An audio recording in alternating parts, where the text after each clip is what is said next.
The text from my brother came through while I was in a meeting with the Department of Defense procurement team. I glanced at my phone, saw Derek's name and almost ignored it. But something made me open the message. Sold your stupid stocks for quick cash. Those worthless papers were cluttering my office. Got $3,500 for them. You're welcome. I stared at the screen, reading it 3 times to make sure I understood correctly. Then I typed back, understood. Colonel Martinez was still speaking, something about delivery timelines for the advanced sensor arrays my company manufactured, but the words blurred into background noise. I excused myself politely, stepped into the hallway and called my attorney. James? It's Alex. We have a situation. What kind of situation? Derek just sold my restricted stock certificates. The ones I left at his house for safekeeping during my deployment. There was a long pause. The defense contractor stocks. The ones with the federal trading restrictions. Yes. The ones that are technically classified as protected government assets due to the technology classification? Those exact ones. Another pause, longer this time. Alex, your brother just committed federal securities theft. And if he sold them on the open market, he may have violated about 6 different national security regulations. That's what I thought. What do we do? First, don't do anything. Don't warn him, don't try to fix it. Let me contact the SEC and Treasury. They'll want to handle this through official channels. James hesitated. You know this is going to destroy him, right? Federal charges, potential prison time, massive fines. He called them worthless papers, James. He sold them for $3,500. Do you know what they're actually worth? Based on the last valuation I saw? North of $500,000. Plus the technology access they represent is classified at the highest levels. I could hear him typing. Give me 2 hours. Don't contact Derek. Don't tell anyone else. Just sit tight. I hung up and stood in the empty hallway, my mind racing through how it had gotten to this point. Derek was my older brother by 4 years. Growing up, he'd been the golden child. Athletic, popular, effortlessly successful at everything he tried. I'd been the quiet one, the studious one, the one who joined the army right after college because I wanted to serve and because I honestly wasn't sure what else to do. The army had been good to me. I'd gone into intelligence, specialized in emerging technologies, and eventually ended up working on classified programs that interfaced with defense contractors. When I'd left active duty 3 years ago, several companies had recruited me aggressively. I'd chosen Meridian Defense Systems, a mid-sized contractor specializing in advanced sensor technology. They'd given me stock as part of my compensation package. Significant stock. But because the company worked on classified programs, the stock came with restrictions, federal trading limitations, mandatory holding periods, and a classification as protected assets due to the technology access they represented. I'd explained all of this to Derek when I'd asked him to store the physical certificates during my final deployment. These aren't normal stocks, I'd told him. They're restricted, they're valuable, and they're legally protected. Keep them safe. He'd waved dismissively. Sure. I'll stick them in my office safe. No problem. That had been 18 months ago. I'd returned from deployment, gotten absorbed in work, and honestly forgotten about the certificates. The actual stock value was tracked electronically. The physical certificates were just backup documentation. I'd been meaning to retrieve them but hadn't gotten around to it. Apparently, Derek had gotten around to them first. My phone rang. James. That was fast, I said. This is bigger than I thought. The SEC is already aware of the transaction. Meridian Defense Systems has automated monitoring for any trading in their restricted shares. When Derek's buyer tried to register the transfer, it triggered multiple federal alerts. What happens now? There's a joint task force forming, EC, Treasury, FBI, and DoD. They're treating this as potential espionage until proven otherwise. Espionage? Derek's an idiot, not a spy. Unauthorized sale of classified technology-adjacent assets looks like espionage from a regulatory standpoint. They'll investigate, determine intent, and proceed accordingly. James paused. Alex, I need to ask. Did you authorize this sale in any way? Any conversation that he could claim was permission? No. The text I got was the first I heard of it. Good. Forward me that text chain right now. And Alex, prepare yourself. This is going to get ugly. He wasn't wrong. The next morning I was back in my office when my assistant buzzed me. "Mr. Caldwell, there are federal agents here to see you. They say it's about a securities matter." I wasn't surprised. "Send them in." 3 people entered. 2 FBI agents and an SEC enforcement officer. They were polite, professional, and extremely thorough. They asked about my relationship with Derek, about the stock certificates, about whether I'd authorized any transactions.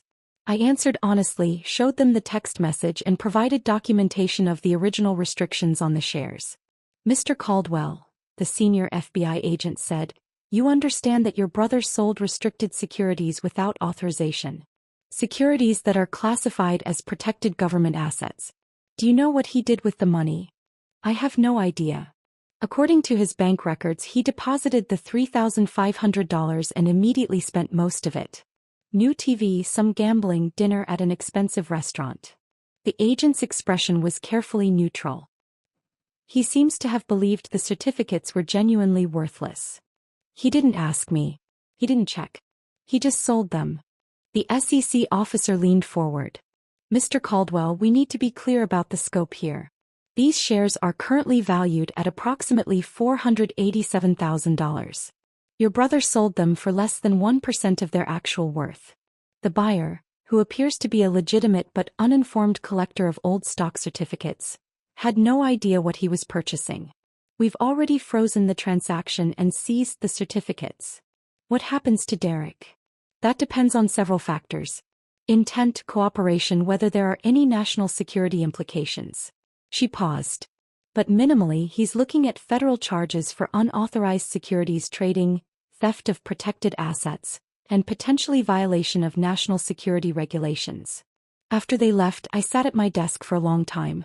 My phone showed 17 missed calls from Derek. I didn't return them. That evening my mother called. "Alex, what did you do to your brother?" "Hello, Mom." "The FBI came to his house. They took his computer, his files, everything. He says it's about some stocks you left with him. Why didn't you warn him they were important?" "I did warn him. I told him they were restricted, valuable, and legally protected. He chose to ignore that and sell them anyway. He needed the money. His business has been struggling and he thought they were just old papers. You can't let them prosecute him over a misunderstanding." "It's not a misunderstanding, Mom. It's theft. He took something that didn't belong to him and sold it without permission. He's your brother. You could stop this if you wanted to." "No, actually I can't. This is a federal matter now. It's out of my hands." "You're going to let them put your own brother in prison?" "He put himself in prison the moment he decided my property was his to dispose of." Kept my voice level. "Mom, I told him those certificates were important. I specifically explained the restrictions. He chose not to listen. You always were selfish.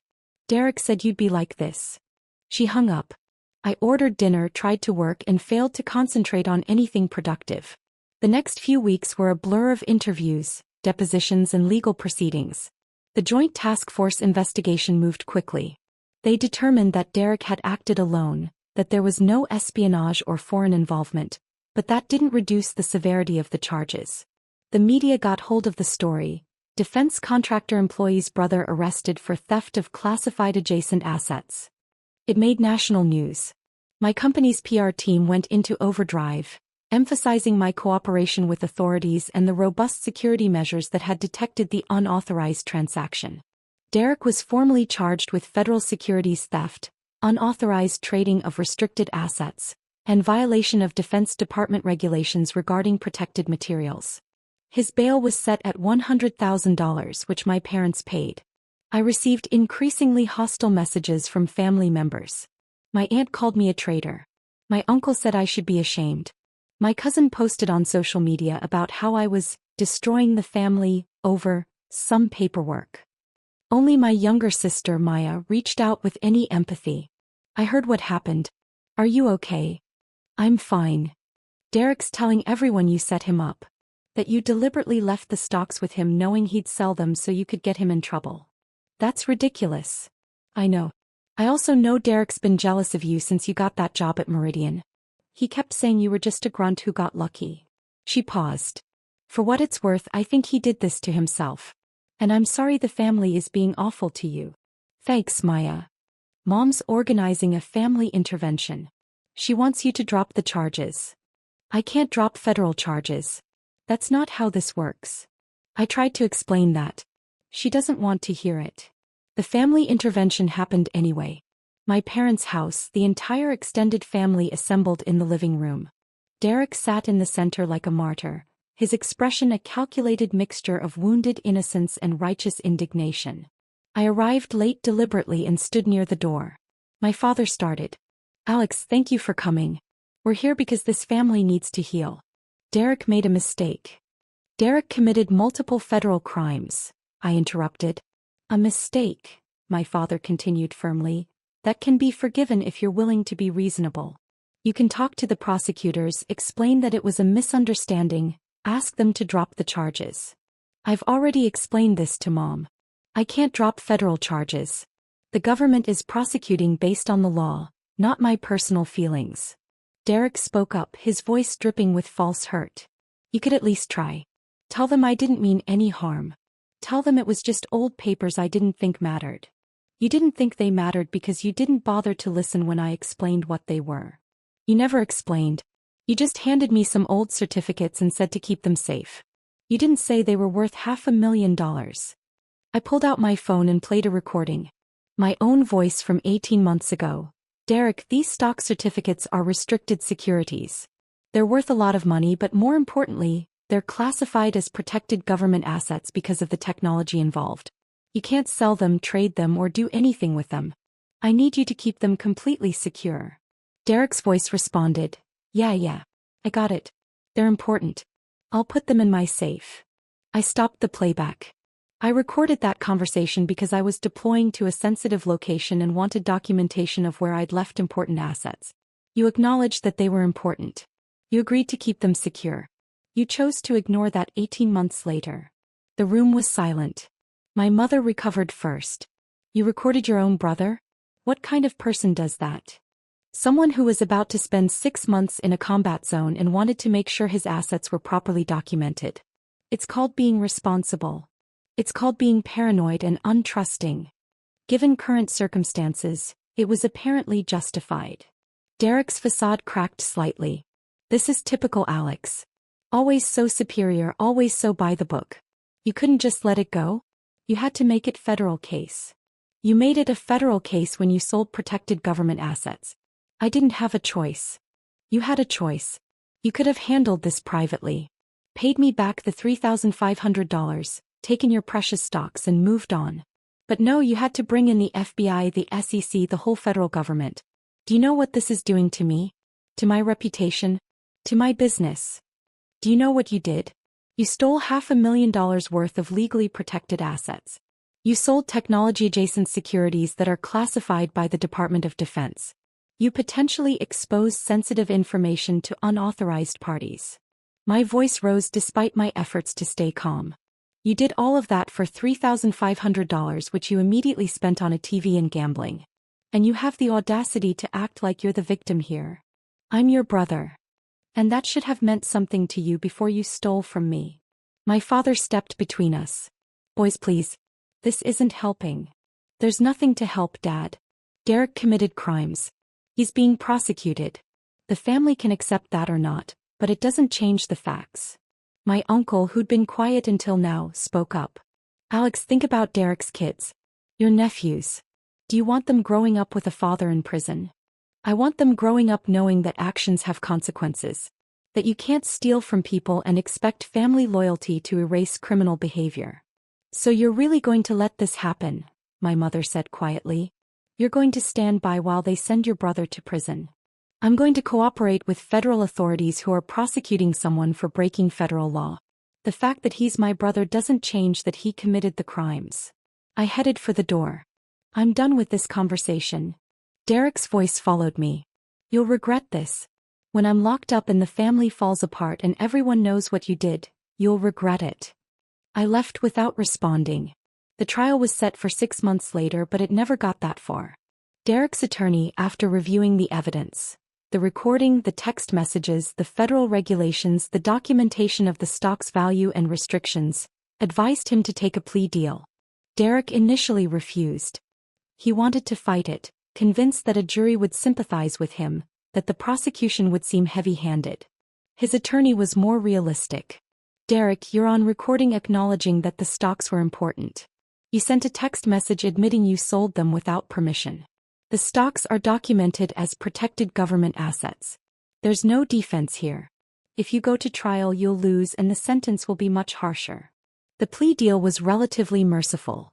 5 years probation, $100,000 in fines, restitution of $487,000 to me, and permanent restriction from trading securities.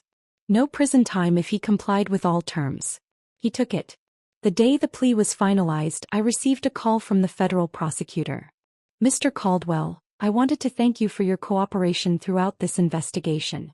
Your documentation and testimony were crucial. I just answered questions honestly. More than that, you could have made this difficult. Many people would have, especially given the family pressure you must have faced. She paused. I also wanted you to know that this case has prompted a review of security procedures for restricted securities across the defense industry.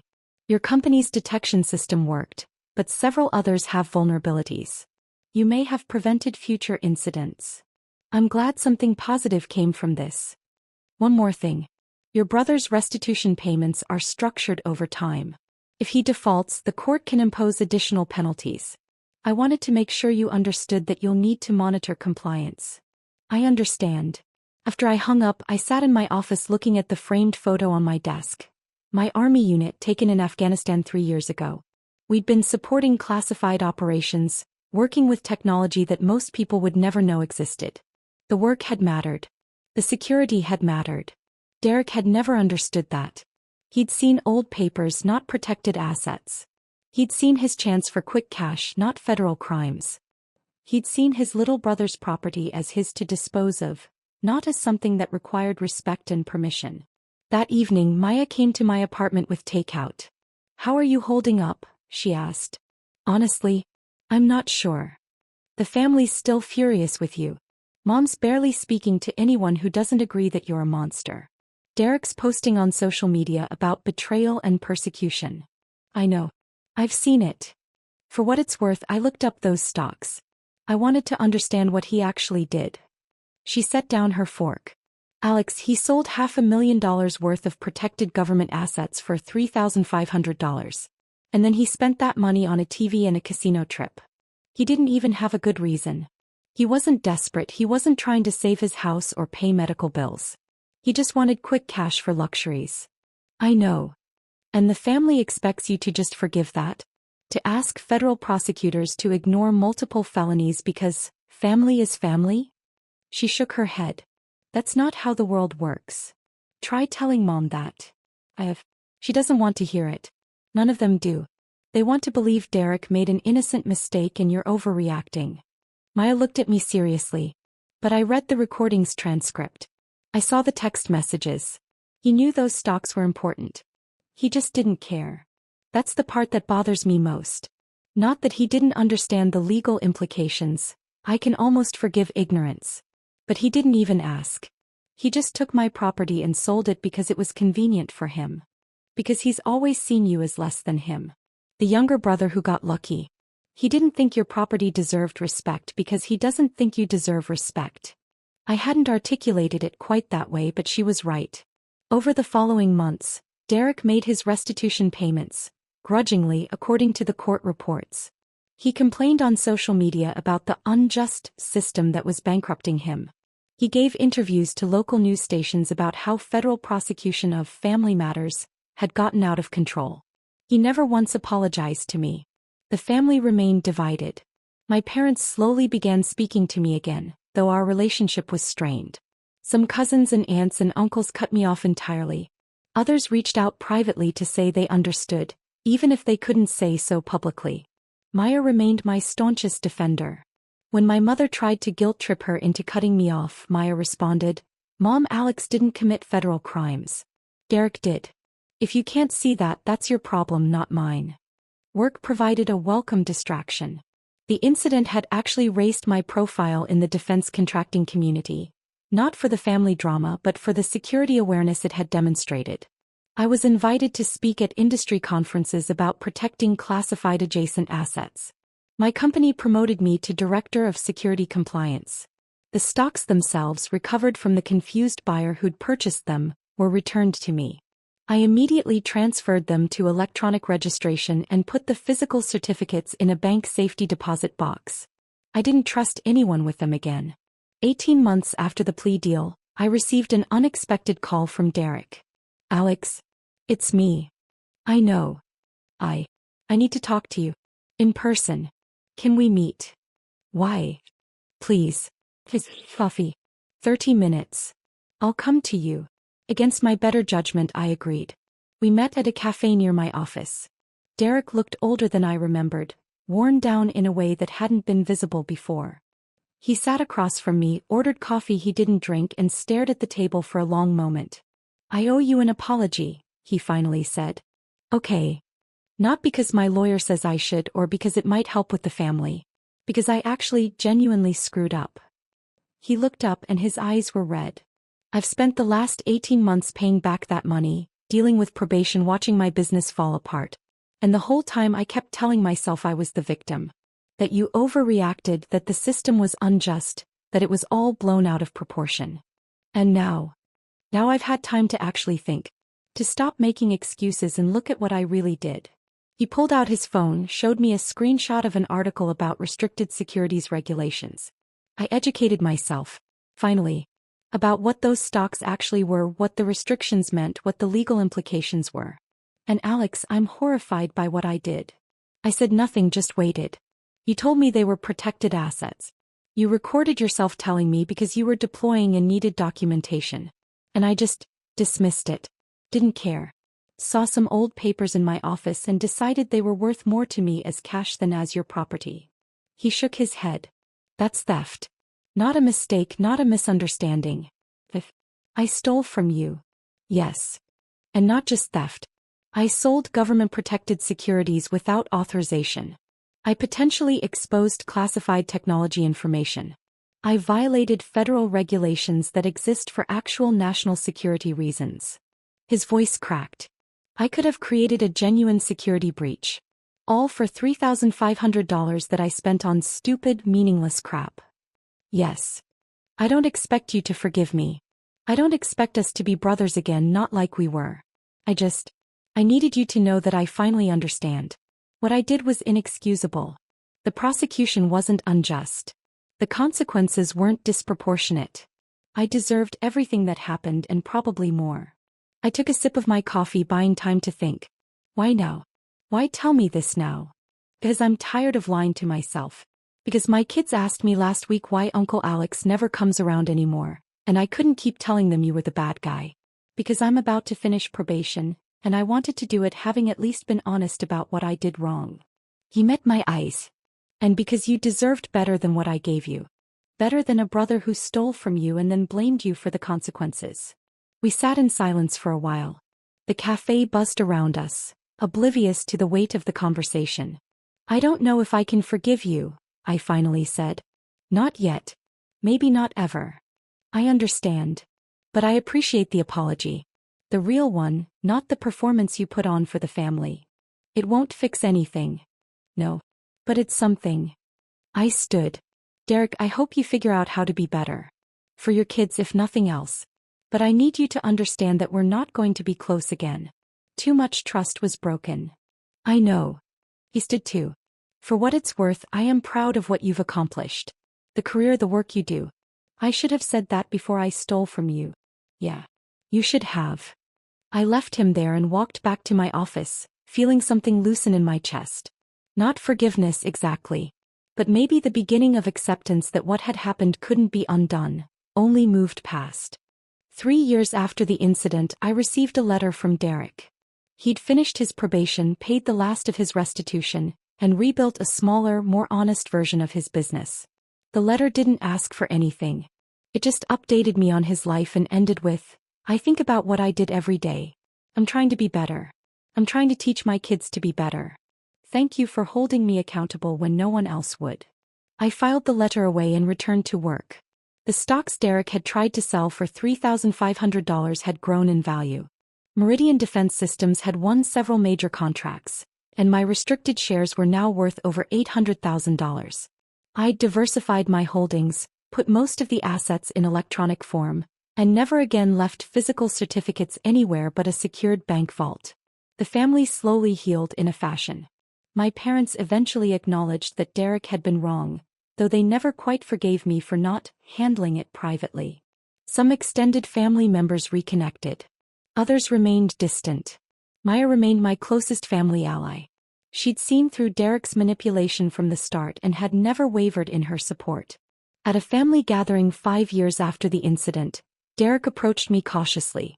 "Alex, thank you for coming. Maya invited me. I'm here for her." "I know. But still." He hesitated. "My oldest son is thinking about joining the military. He asked me about your service. I told him you were someone worth looking up to. I hope that's okay." I looked at my brother. Genuinely looked at him, and saw someone who'd learned a hard lesson and was trying, however imperfectly, to be better. "It's okay," I said. "If he has questions about service, he can call me." "Thank you." We weren't close. We'd probably never be close again. But we'd reached a kind of peace, built on honesty about what had happened and acceptance of the consequences. The stocks that Derek had called worthless papers had taught multiple lessons. About security, about respect, about the consequences of theft, and about the complicated nature of family loyalty. They'd also taught me that sometimes the hardest thing you can do for someone you love is to refuse to protect them from the results of their own actions. Derek had committed federal crimes. He'd been prosecuted, convicted, and sentenced. The family had been furious with me for cooperating with authorities rather than circling the wagons. But I'd done the right thing. Not the easy thing, not the comfortable thing, but the right thing.